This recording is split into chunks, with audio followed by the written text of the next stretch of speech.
इतिहास से प्राप्त सूचना अनुसार भारतीय संविधान की त्रिस्तरीय शासन व्यवस्था के अधीन स्थानीय स्वशासन लोकल सेल्फ गवर्नमेंट द्वारा नियुक्त कार्यरत नियमित शिक्षकों को राज्यकर्मी की पात्रता हेतु परीक्षोत्तीर्णता के प्रावधानोपरांत क्रमशः विद्यालय अध्यापक तथा विशिष्ट शिक्षक को उनके पूर्व की सेवा काल के आधार पर सेवा निरंतरता का लाभ नहीं देते हुए इन्हें नवनियुक्त शिक्षक की कोटि में रखा गया है, जबकि इसी कोटि के शिक्षकों को उनके सेवा काल के आधार पर ही प्रधानाध्यापक, प्रधान शिक्षक के साथ साथ शिक्षण प्रशिक्षण संस्थानों के व्याख्याता के रूप में नियुक्ति प्रावधानित है। पुनः विशिष्ट शिक्षक परीक्षोत्तीर्णता के बावजूद भी विभागीय निष्क्रियता के कारण राज्यकर्मी की पात्रता से अभी तक वंचित हैं, जबकि परीक्षोत्तीर्णता की तिथि से ही इन शिक्षकों को राज्यकर्मी घोषित किए जाने हेतु नियमावली में संशोधन अपेक्षित एवं अपरिहार्य है। अतः उपरोक्त वर्णित विद्यालय अध्यापक के साथ साथ विशिष्ट शिक्षक को सेवा निरंतरता का लाभ प्रावधानित किए जाने हेतु शून्यकाल के माध्यम से सरकार से अविलंब अग्रेतर कार्रवाई की मांग करता हूं। सभापति महोदय, इसके बारे में आपके कक्ष में बैठक भी हुई थी और माननीय मंत्री भी थे और आपके कक्ष में बैठक भी हुई थी, कृपया अपने स्तर से भी देखा जाएगा। माननीय सदस्य दोस्तों, जैसा कि आपने अभी सुना, माननीय विधान परिषद एमएलसी संजीव कुमार सिंह को उनके द्वारा जो क्वेश्चन उठाया गया माननीय सभापति के समक्ष की जो नियोजित शिक्षक सक्षमता उत्तीर्ण है उनको उत्तीर्णता की तिथि से राज्यकर्मी का दर्जा दिया जाए, जिस पर कि ये सवाल एक बहुत ही एक ज्वलन सवाल पूछा गया, क्योंकि जो शिक्षक है वो सक्षमता पास कर चुके हैं, उनको नियुक्ति पत्र भी मिल चुका है बाकायदा। इसके बावजूद भी अभी तक उनका पदस्थापन नहीं हो रहा है, ना ही उनको अन्य लाभ जैसे कि वेतन वृद्धि हो, एनपीएस का लाभ मिल पा रहा है। तो ऐसे में सवाल पूछना लाजमी है कि आखिर उनको कब तक पदस्थापन होगा, कब तक उनको लाभ वगैरह मिलेगा और उनकी जो राज्यकर्मी का दर्जा है वो रिजल्ट डेट से दिया जाए। ये सभी बात उन्होंने कही। साथ साथ यहाँ पे उनका क्वेश्चन भी आपको मैं दिखा देना चाहता हूँ। आप स्क्रीन में साफ साफ देखेंगे, ये विधान परिषद है, सामने आप देख रहे हैं, ये जो है विधान परिषद है। और यहाँ पे आप देखेंगे कि इस विधान परिषद में जो है आपको जो क्वेश्चन है आप साफ साफ देखेंगे, यहाँ पे लिखा हुआ है बिहार विधान परिषद 208वां सत्र शून्यकाल दिनांक 27/11/2024। इनका क्वेश्चन यहाँ बिल्कुल सेम है कि आप देखेंगे, आप उनका जो क्वेश्चन है यहाँ पे है, माननीय सभापति महोदय, आज दूरभाष के माध्यम से प्राप्त सूचना अनुसार भारतीय संविधान की त्रिस्तरीय शासन व्यवस्था के अधीन स्थानीय स्वशासन लोकल सेल्फ गवर्नमेंट द्वारा नियुक्त कार्यरत नियमित शिक्षकों को राज्यकर्मी की पात्रता हेतु परीक्षो और उत्तीर्णता के प्रावधानों उपरांत क्रमशः विद्यालय अध्यापक तथा विशिष्ट शिक्षक को उनके पूर्व की सेवा काल के आधार पर सेवा निरंतरता का लाभ नहीं देने हेतु इन्हें नवनियुक्त शिक्षक की कोटि में रखा गया है, जबकि इस कोटि के शिक्षकों को उनके सेवा काल के आधार पर ही प्रधानाध्यापक, प्रधान शिक्षक के साथ साथ शिक्षण प्रशिक्षण संस्थानों के व्याख्याता के रूप में नियुक्ति प्रावधानित है। यानी कि दोस्तों, मैं अभी आपको एक न्यूज़ दिखाऊंगा इसके बाद, जो कि आप देखेंगे कि कहीं ना कहीं ये जो बातें हैं कि शिक्षकों की जो सेवा निरंतरता का मुद्दा है वो काफ़ी गर्म है। उनका साफ कहना है कि हमको सेवा निरंतरता का लाभ दिया जाए जिससे कि हमारी वरीयता बरकरार रहे। ऐसे में सवाल उनसे पूछा गया कि जो विद्यालय अध्यापक विशिष्ट शिक्षक हैं उनको पूर्व सेवा काल के आधार पर सेवा निरंतरता दी जाए, क्योंकि इनके आधार पर इनको जो है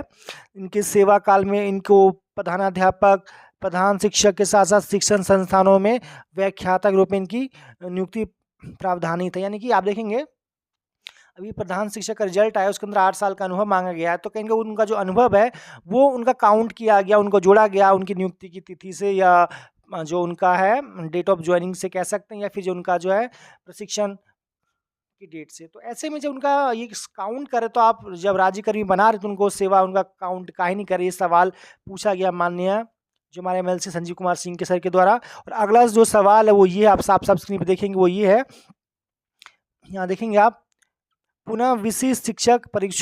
परीक्षोन्नता के बावजूद भी विभागीय निष्क्रियता के कारण राज्यकर्मी की पात्रता से अभी तक वंचित हैं, जबकि परीक्षोन्नता की तिथि से इन शिक्षकों को राज्यकर्मी घोषित किए जाने हेतु नियमावली में संशोधन अपेक्षित एवं अपरिहार्य है। अतः उपरोक्त वर्णित विद्यालय अध्यापक के साथ साथ विशिष्ट शिक्षक की सेवा काल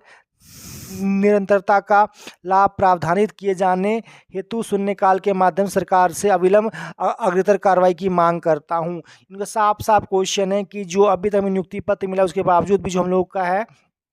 पदस्थापन नहीं किया गया, हमको एनपीएस का लाभ हो, वेतन वृद्धि हो, अन्य सुविधाएं जो मिलती है राज्यकर्मी के तौर पे, वो अभी तक नहीं दी जा रही है। केवल के लिए खाना पूर्ति के तौर पे हमें नियुक्ति पत्र दिया गया है, जिसका इस्तेमाल अभी मात्र कुछ नहीं है सिवाय उसको देखने के बार बार। तो ऐसे में सवाल पूछना लाजिमी है कि आखिर हमारी जो है पदस्थापन कब तक होगा, होना मूल विद्यालय में ही है, तो कब तक इसको लेकर विभाग दिशा निर्देश जारी करेगा, आखिर कितना समय और इसमें लगेगा, ये सवाल पूछा गया। साथ साथ ये पूछा गया है क्यों ना जो परीक्षा का रिजल्ट है उस डेट से इसको राज्यकर्मी माना जाए। और दूसरी बात ये है कि इसके अंदर जो है ये सवाल सरकार से पूछा गया है, इस पे इनके जवाब अपेक्षित है, जैसा कि आपने वीडियो में देखा। दोस्तों इसके अलावा मैं आपको एक चीज़ और, जो चीज़ हो रही है वायरल, वो अभी आपको मैं दिखाता हूँ। आप देखेंगे कि बहुत सारा चीज़ एक वायरल हो रहा है, आप साफ साफ देखेंगे स्क्रीन के ऊपर, तो यहाँ पे आपको दिखेगा। तो ये एक माननीय शिक्षा मंत्री सुनील कुमार ने सक्षमता उत्तीर्ण नियोजित शिक्षकों के पर जो उन्होंने बोला है, हालांकि उन्होंने कहाँ बोला ये मैं अभी इसको आपको बिल्कुल प्रूफ के साथ नहीं कह सकता, ना दिखा सकता, बट ये एक न्यूज़ काफ़ी वायरल व्हाट्सएप ग्रुप में हो रहा है, मैं आपको पढ़ के सुनाता हूँ। इसमें आप साफ साफ देखेंगे कि 73,000 सफल नियोजित शिक्षकों को फिलहाल विशेष शिक्षक का नियुक्ति पत्र नहीं मिलेगा जब तक उनका डॉक्यूमेंट वेरिफिकेशन पूरा नहीं होता। यानी कि ये 73,000 का मतलब वो शिक्षक है जिनका काउंसलिंग अभी तक नहीं हुआ है, जो डाउटफुल में है, या फिर जो सक्षमता द्वितीय परीक्षा पास किए हुए हैं, ये उनकी बात हो रही है, ना कि जिनको नियुक्ति पत्र मिल चुका है उनकी बात हो रही है। यानी कि जो नियुक्ति पत्र जिनको मिल चुका है उनका डॉक्यूमेंट वेरिफिकेशन हो चुका है, यानी उनकी काउंसलिंग पूरी हो चुकी है, और जो डाउटफुल है उनकी काउंसलिंग अभी तक पेंडिंग है, तो इसलिए उनकी जो काउंसलिंग करने के बाद ही जो है उनको नियुक्ति पत्र दिया जाएगा। यानी कि टोटल 1,87,000 थे, जिसमें से कि 1,14,000 को नियुक्ति पत्र दिया गया है, से जो 73,000 शिक्षक हैं उनको नियुक्ति पत्र नहीं दिया गया। यानी कि 73,000 की जब काउंसलिंग पूरी हो जाएगी तो इनको नियुक्ति पत्र दिया जाएगा, ये बात बिल्कुल सही है। दूसरी बात आप देखेंगे, इसके साथ ही जिन शिक्षकों को विशिष्ट शिक्षक का नियुक्ति पत्र मिला है उन्हें उनकी पूर्व की सेवाओं का कोई सेवा निरंतरता का लाभ नहीं दिया जाएगा। और यह स्पष्ट किया गया कि नियुक्ति पत्र प्राप्त करने के बाद वो सरकारी कर्मी माने जाएंगे और उन पर प्रोविजन की अवधि तथा सरकारी सेवा के नियम लागू होंगे। दोस्तों ये जो बातें यहाँ पे हैं कि उनकी आप देखेंगे कि सेवा का लाभ नहीं मिलेगा, ये बातें थोड़ी सी रास नहीं आ रही कि उनको सेवा निरंतरता का लाभ नहीं मिलेगा। इस पे अभी तक कुछ भी कह पाना जल्दबाजी होगा, क्योंकि सरकार अभी तक इस पर कुछ भी लिखित तौर पे आदेश नहीं निकाली और शिक्षक संगठन लगातार मांग कर रहे हैं। अभी आपने देखा वीडियो के माध्यम से उनका जो सुनने का क्वेश्चन था कि उन्होंने इस मांग की है कि उनको सेवा निरंतरता का लाभ दिया जाए, चाहे विशेष शिक्षक हो चाहे बीपीएससी विद्यालय अध्यापक क्यों ना हो। साथ साथ इनका जो प्रोविजन पीरियड है इन सब पे भी बात रहेगी, क्योंकि यहाँ पे साफ साफ है कि उनका प्रोविजन पीरियड क्यों रहेगा, क्योंकि उनकी जो सेवा ऑलरेडी संपुष्ट हो चुकी है। तो कहीं ना ये सारी बातें जो है आप देखेंगे हमारे सामने